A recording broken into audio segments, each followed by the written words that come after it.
পিঠা কিন্তু সবারই পছন্দ, আর এর মধ্যে যদি জাল পিঠা থাকে তাহলে তো কোনো কথাই আর আজকে আমি আবার বানাইছি এই জাল জাল কইরা মাছের পিঠা। আর এই পিঠাটা আমরা কিশোরগঞ্জের সবাই ভালোবাসি, আমি জানি 100%-এ 99% মানুষই এই পিঠাটা খুব পছন্দ। আমি তো একদিনে অনেকটা বোনা করে থয়ে দেই, পরে যখন দেখি দিনটা একটু ঠান্ডা ঠান্ডা বা বৃষ্টি বৃষ্টি আমি ফ্রিজেরতে বোনাটা বাহইরা পরে পিঠা বানাই। তো আজকেও আমি একটু বেশি হইলে বোনা বানাইতাছি, বোনা বানায় ফ্রিজে রাখে দেম, কিছু আজকে বানাইম আর কিছু আরেকদিন বানাইম। আমি জানি এই পিঠাটা সবাই বানাইতারে, তারপরও আমি যখন বানাইছি এই কারণে ভিডিওটা কইরা রাখলাম। তো প্রথমে আমি একটা কড়াই বয়া পরে পেঁয়াজ দিয়ে আগে ভালো করে একটু মজা মানে পেঁয়াজের শরীরে তো একটু হইলো পানি তাহে, যেহেতু এটি দইয়ে টয়ে কাটছি এর লাগে আমি প্রথমে পেঁয়াজ দিয়ে ভালো করে মজাইছি। মজাই একটু কাঁচা মরিচ দিছি, লবণ দিছি, মরিচের গুঁড়া, হলুদের গুঁড়া, হজের গুঁড়া, জিরার গুঁড়া সব কিছু দেয়া লাড়াচাড়া দিলাম ভালো হইরা।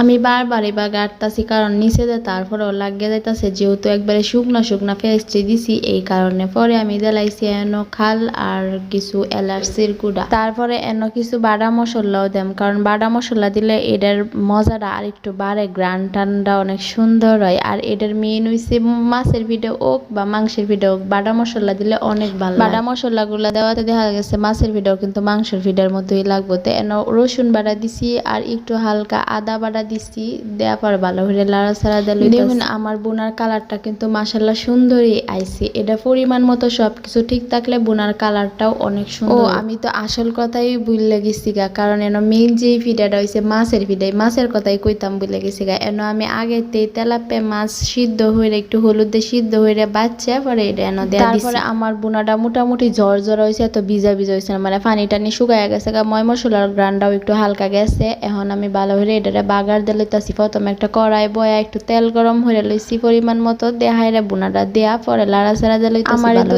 এই পিঠাটা সবসময় দিলে সবসময় খাই তারবাম, আমার কাছে খুবই ভাল লাগে। দেখছি না আমার বোনাটা কতখানি সুন্দর হইছে, মাশাআল্লাহ সবকিছু দেওয়া ঠিকঠাক হইছে এই কারণে বোনাটাও মাশাআল্লাহ অনেক সুন্দর। এখন আমার বোনাটা বানানি শেষ হয়ে গেছে, এখন চুলার মধ্যে একটা ডেক বইরা পানি দিয়ে বয়া দিছি। এখন পানিটা যখন ফাগ উঠতে আইছে পরে আমি দিলাইছি মরিচের গুঁড়া, হলুদের গুঁড়া, জিরার গুঁড়া, হজের গুঁড়া আর পরিমাণ মতো লবণ। যেহেতু এটা জাল পিঠা লাগে সবকিছুই দেওয়ার লাগবে। রসুন বাটা দিছি, পেঁয়াজ বাটা, মরিচ, কাঁচা মরিচ বাটা দিছি, আদা বাটা দিছি, সবকিছু বাটা মশলা দিয়ে ভালো করে লাড়াচাড়া। পানিটা যখন ভালো করে উতলায় উঠছে তখন এনে দিলাম হইছে আদা, এটা হইছে আদার গুঁড়া আর দুলাহানে চাউলের গুঁড়িও দিছি। যদি আনহেরা শুধু আদা দেওয়া বানাইতে পারবেন, চাউলের গুঁড়ি দেওয়া বানাইতে পারবেন, আমি দুইটা দিছি। দুইটা দেওয়াতে দেখা গেছে একটু মচমচ হইব, ভালোই লাগবে। পরে আমি এনে বলের মধ্যে ব্যাগটি ডাইলে লাইছি, ডাইলে একটু জুড়ায় হাইরা পরে সুন্দর করে একটা কাই গুলে লাইছি, বানায় হাইরে আবার সুন্দর করে একটা রুটি বানায় লাইছি। বানায় যে বাহিরটা রুটি বানাই এই বাই রুটি বানাইছি, বানায় হাইরে একটা বয়মের মুখ কাঁদে ভালো হইলে রুটিটা কাটতে আনহেরা সবাই বানাইতে পারবেন, সিঙ্গারার বাও বানাইতে পারবেন,